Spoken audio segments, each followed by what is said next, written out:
موسیٰ علیہ السلام نے کہا یا اللہ میرا جنت کا ساتھی کون ہے؟ اللہ تعالیٰ نے کہا فلاں قصائی، یہ گوشت بیچنے والے۔ موسیٰ علیہ السلام حیران ہوئے، بھئی قصائی میرا جنت کا ساتھی کیسے بن گیا؟ کہے کب کون ہے؟ کب فلاں۔ وہ گئے تو ایک قصائی، قصائیوں کی دکانیں، گوشت، بیٹھا چوکڑی مار کے گوشت بیچ رہا ہے۔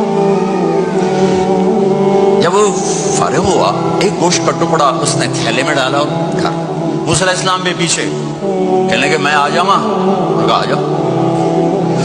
اس نے جا کے گوشت کی بوٹیاں بنا کر ہانڈی پہ چڑھایا، آٹا گوندنے بیٹھا، پھر اس کو نرم ہونے دیا، سالن تیار کیا، روٹی بنائی، تھالی میں پلیٹ میں سجا کر ایک بڑھیا ایسے لیٹی ہوئی ہو، اس کو کہتا ماں جی ماں جی، اس کو اٹھایا، نوالے بنا کے کھلاتا رہا کھلاتا رہا کھلاتا رہا۔